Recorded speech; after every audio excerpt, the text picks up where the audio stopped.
Hello guys, আসসালামু আলাইকুম। অনেক দিন পরে আপনাদের সাথে আছি আমি mister Taher Ahmed. Welcome to my another blog. So আজকে যাচ্ছি আমরা ঢাকা মাওয়াঘাট ইলিশ খেতে। সো ভাবলাম অনেক দিন পরে একটা ব্লগ তৈরি করব, কারণ অনেক দিন হয়ে গেল কোনো ব্লগ আপলোড করি না এবং কোনো ব্লগ তৈরিও করি না। সো এখন আমরা যাব, ফার্স্টেই আমরা গাড়িতে উঠে যাব।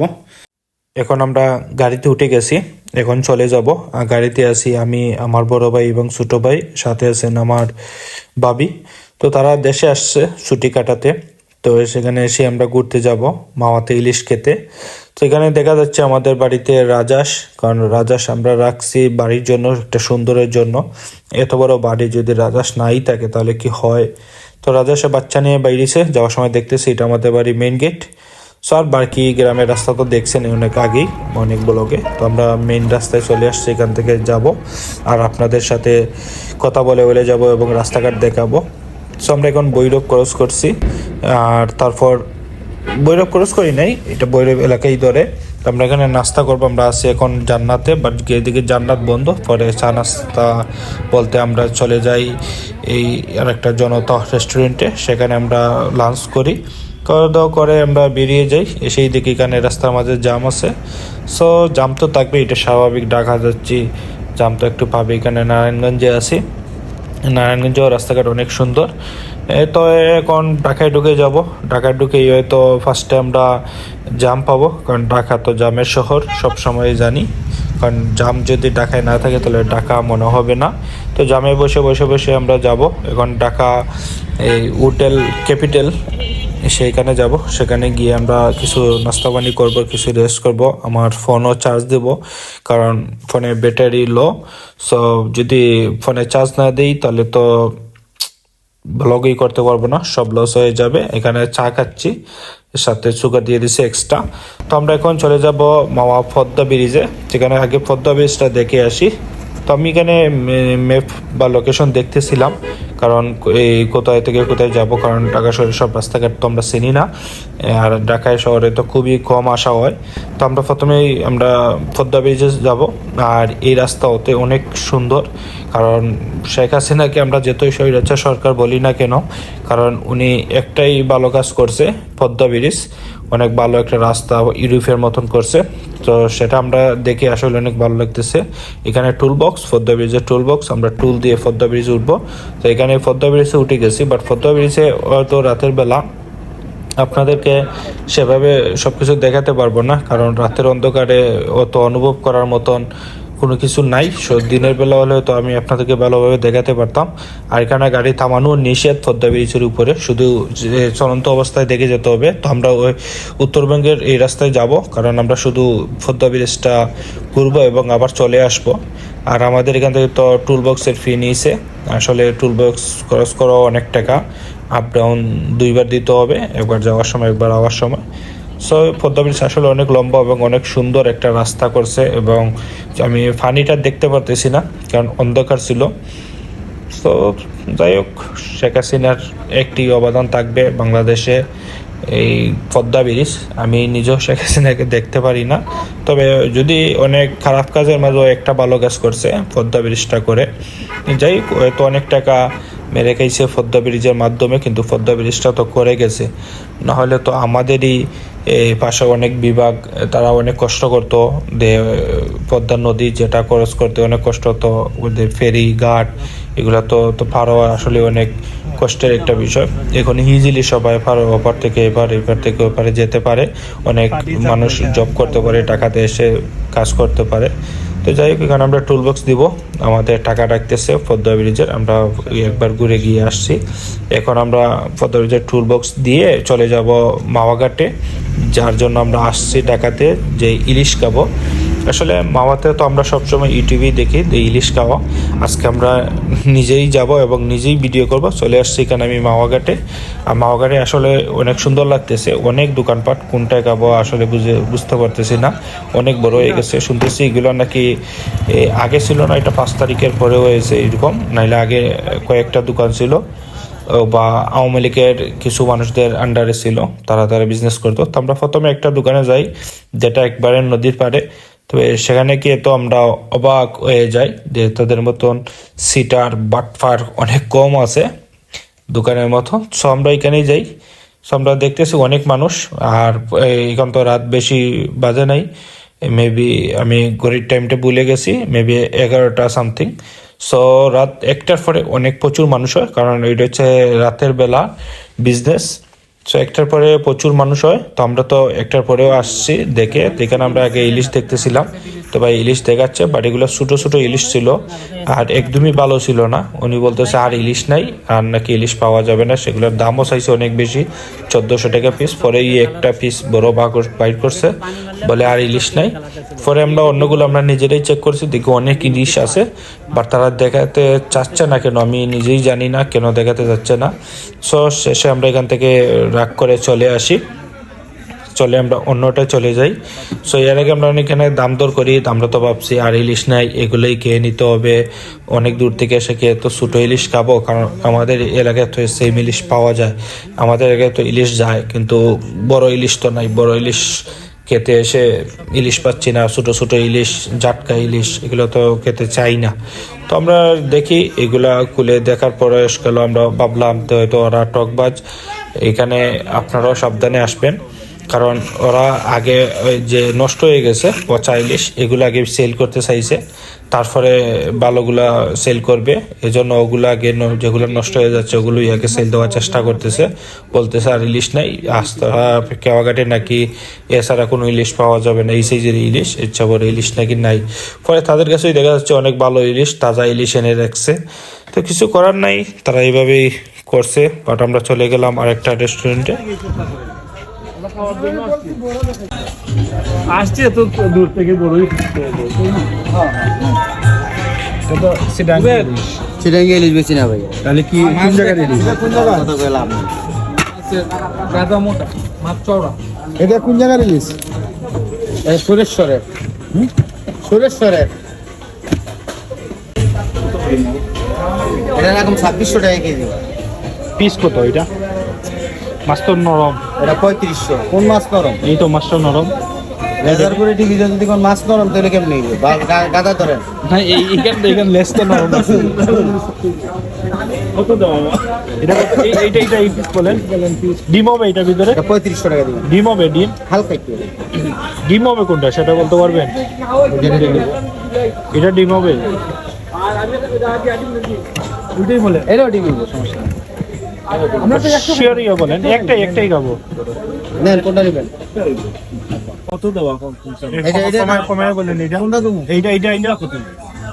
এটা এরকম 3500 আর এটা এরকম 3200। ডিম হবে এটা? এটা ডিম হবে। সো আমাদের মাছ কেনা শেষ, আমরা ফার্স্টে ইলিশ কিনেছি, আর একটা এখানে আমরা খাবো।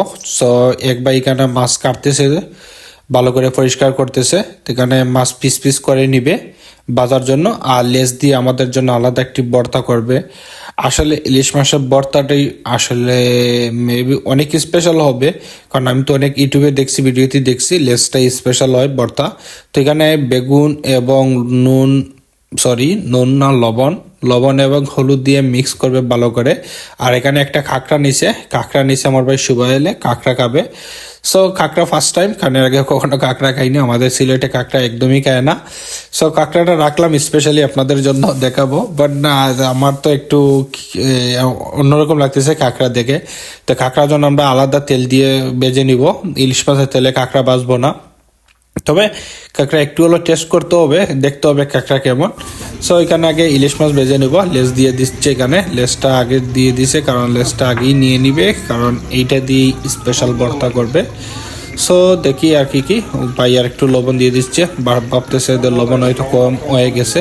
তো বিশ্বাস করেন আমার এখানে সবচেয়ে বেশি ভালো লাগছে এই বেগুনগুলা, কারণ বেগুনগুলা অনেক সুন্দর করে সাকাইছে, অনেক বড় বড় পিস, জানি না কেমন মজা হবে, তবে আগে খেয়ে দেখতে হবে, কারণ সবসময় তো ইলিশ দেখে আসছি যে মাওয়াতে স্পেশাল ইলিশ পাওয়া যায়, অরিজিনাল ইলিশ পাওয়া যায়।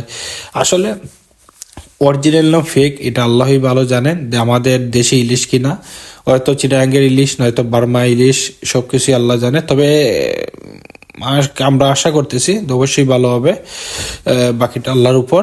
সো এখানে বেজে দিচ্ছে, সবগুলো তেলের মধ্যে দিয়েছে এবং আমি নিজেও এখানে বাছবো। আসলে দেখতে অনেক সুন্দর লাগতেছে, অনেক লোভনীয় লাগতেছে। তো ভাবলাম আমিও একটু এইগুলো মাছগুলো বেজে নিব, কারণ যত মানুষই যায় এখানে ভিডিও করতে, ব্লগ করতে, সবাই তেলে বাজে। তো আমিও বাজলাম একটু। আর এখানে আমার ভাই সুবাইলও আছে, আমরা ঘুরতেছি রেস্টুরেন্টে। আর কাস্টমার এই টাইমে একটু কম ছিল, বিজি কম ছিল, কারণ বিজি রাত 12টা 1টার দিকে বেশি হয়, আস্তে আস্তে বা ধীরে ধীরে মানুষ আসে। সো এখানে আমি বাঁচতেছি আর স্মেল নিচ্ছি। এখানে লেস ভর্তা করতেছে, লেসটাকে তুলে নিয়ে এই গুটনির মাঝে ভালোটাকে গুটবে, গুটে এই মাছের কাঁটাগুলো বেছে নিবে, বেছে নিয়ে এইটার মাঝে রাখবে, রেখে পেঁয়াজ, শুকনো মরিচ, সরিষার তেল দিয়ে ভালো করে মেখে একটা স্পেশাল ভর্তা তৈরি করবে, যেটা খেলে আপনারা ফ্যান হয়ে যাবেন। ইলিশ মাছের ভর্তা এত মজা। আসলে আমরা ইলিশ মাছের লেজ একটু কম খাই, কারণ লেজে অনেক পরিমাণ কাটা থাকে, আমরা সিলেটের ভাষায় বলি গসা, অনেক বেশি থাকে, যার কারণে আমরা লেজটা অ্যাভয়েড করি বা আমরা ইগনোর করি, খাই না। তো এখানে শুকনো মরিচ তারা একটা ফুললি ভরে রাখছে, তারা প্রতিদিন একটা করে নতুনভাবে রাখে না, এতগুলো বেতলা হয়ে যায়, নরম হয়ে যায়, যাতে আর শুকনো মাছ খাওয়া যায় না, এজন্য তারা প্রতিদিন বেজে রাখে। ঠিকানা তারা সবকিছু রেডি করছে, ইলিশ মাছের ভর্তা ভালো করে কাটা ছাড়িয়ে নিচ্ছে। এখানে আবার গুটনি দিয়ে একটু করতেছে, কারণ মাছটার গসা এখনো লেগে আছে বা কাটা লেগে আছে। তো ভালো করে ক্লিন করে দিয়ে দিবে। এখানে দেখেন আমাদের ইলিশ ফ্রাই সম্পূর্ণ হয়ে গেছে, হালকা পেঁয়াজ পাস্তা দিয়ে দিচ্ছে, শুকনো মরিচ, এই দেখেন লেস ভর্তা, আর দেখেন বেগুন ভাজি। সো আমরা এখন খেয়ে নিব। আসলে ব্লগটা করতে অনেক কষ্ট হয়, কারণ আমার কোনো ক্যামেরাম্যান নেই, নিজেই ব্লগ করতে হয়।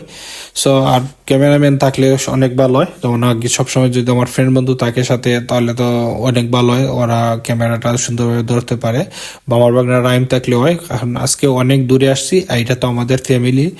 সো আমার ফ্রেন্ড বন্ধু চাইলেও আমি আনতে পারবো না, এবং আমার বাগনা রাইমকে আনি নাই, কারণ সে তো অনেক ছোট, এত দূর জার্নি সহ্য করতে পারবে না।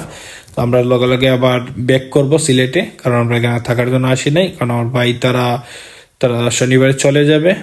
সো এই জন্য আমরা লেট করতেছি না, কারণ আমরা আসছি সোমবারে। আসলে অনেক দিন পরে কথা বলতেছি ব্লগে, হয়তো কথাবার্তা অনেক উল্টাপাল্টা হয়ে যায়, সবাই একটু মানিয়ে নেবেন। সো এখানে আমি প্রথমে নিয়ে নিছি আমাদের ইলিশ মাছের লেজ ভর্তা। আসলে আমাদের জাতীয় মাছ ইলিশ, আর সেই ইলিশ মাছ খাওয়ার জন্য আমরা অনেক এক্সাইটেড হয়ে থাকি, অনেক ভালো লাগে এবং অনেক মজাও লাগে অনেক। আসলে ইলিশ মাছের স্বাদ আসলে ইলিশ মাছ দিয়ে বোঝাতে হবে, আর কোনো মাছের সাথে কোনো বিকল্প হবে না। সো আমরা এখান থেকে ইলিশ মাছ আমি 1 পিস নিয়ে নিলাম, এখানে সবাই নিয়ে নিচ্ছে 1 পিস করে, তারপরও এক্সট্রা থেকে যাচ্ছে, কারণ মাছের সাইজগুলো অনেক বড়, পিসগুলো অনেক বড়, 1 পিস খাওয়া আসলে অনেক টাফ। তো আমি আসলে অনেক কি বলবো, আমি 2 পিস খাইছি এবং সাথে মাথা একটা খাইছি। মাথা 2 ভাগ করা ছিল, 1 ভাগ সুবাইল খাইছে আমার ভাই, আর আমি খাইছি 1 ভাগ, আর মাছ খাইছি 2 পিস। সো এইভাবেই খেতে হয়েছে, কারণ অনেক বেশি ছিল। তো প্রথমে আমরা এই লেস ভর্তা দিয়ে টেস্ট করে নিয়েছি, আসলে কিভাবে বলবো, তো আমার সবাই সাথে ছিল, আমি তো তাদের সামনে এক্সপ্লেন করতে পারতেছি না, তবে আসলে টু গুড ছিল লেস ভর্তা এবং বেগুন ভাজি। আমার মাছ ফ্রাই থেকেও মানে ইলিশ ভাজা থেকেও আমার বেগুন ভাজাটা সবচেয়ে বেশি ভালো লাগছে, কারণ বেগুন ভাজার স্টাইলটা হচ্ছে যখন মাছ ভাজতেছে তখন বেগুনগুলা তেল ছাড়ার সাইডেতে রেখে দিচ্ছে, আর থাকা অবস্থায় তখন কিন্তু গরমে এই আগুনের হিটে কড়াইতে কিন্তু সিদ্ধ হয়ে যায়, তখন ওই ইলিশ ভাজা তেলের মাঝে বেগুনগুলা বাজছে, তার কারণে টু গুড হয়ে গেছে বেগুন ভাজা। আসলে আমি বেগুন ভাজা 3 পিস খাইছি, সো অনেক ভালো লাগছে। আর লেস ভর্তা তো কোনো তুলনাই হতে পারে না। তো ইলিশটা আসলে অনেক ভালো ছিল, হয়তো বাইটা অনেক সত্য কথাই বলছে যে ইলিশ এই এলাকারই আছে, কি কোন জায়গার বলছিল, তো এই জায়গারই ইলিশ আছে, হয়তো সঠিক বলছে। তবে যাই হোক, চিটাঙ্গি কোনো ইলিশ না, চিটাঙ্গি ইলিশ তো অনেকবার খাইছি, চিটাঙ্গি ইলিশে কোনো স্বাদ নাই, এটা তো আর বলার কিছু নাই। তবে ইলিশটা অনেক ভালো ছিল। তো আমরা এখানে খাওয়া দাওয়া করতেছি, আর আমি স্পেশালি শুধু খাওয়া দেখাতে পারতেছি না, কারণ খাওয়া দেখানোর মতন মানুষ নাই, আমার ভিডিওটা করে দিবে আলাদাভাবে। এখন আমাদের বিল করতেছে, আমাদের তো খাওয়া দাওয়া শেষ। তো এখানে বিল আসছে 11,000 সামথিং কিছু টাকা।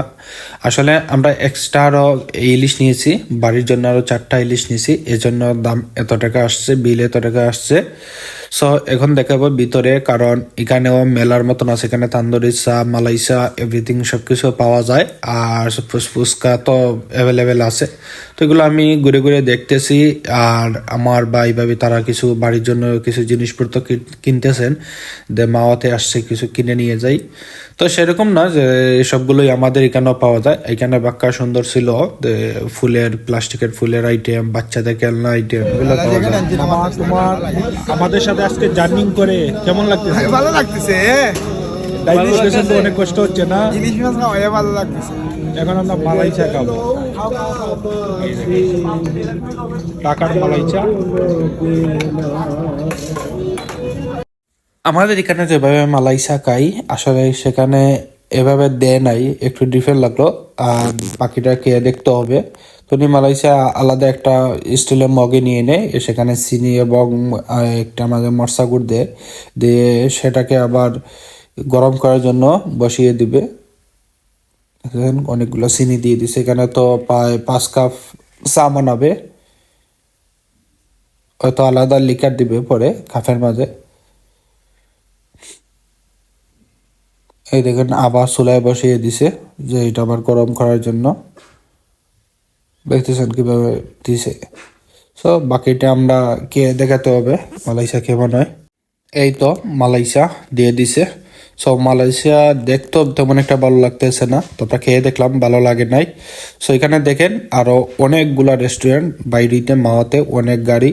আসলে এখন শুধু মানুষ আসতেছে, এটা রাতের বিজনেস। সো অনেক ইলিশ খাওয়া যায়, এখানে অনেক দোকানপাট আছে। ইলিশ খেতে চাইলে দোকানপাটের অভাব নাই। সো আমরা এখন চলে যাব। সবাই ভালো থাকবেন আর আমার চ্যানেলটা সাবস্ক্রাইব করবেন। আর ভালো লাগে তো ভিডিও লাইক কমেন্ট করবেন। সো আল্লাহ হাফেজ, বাই বাই।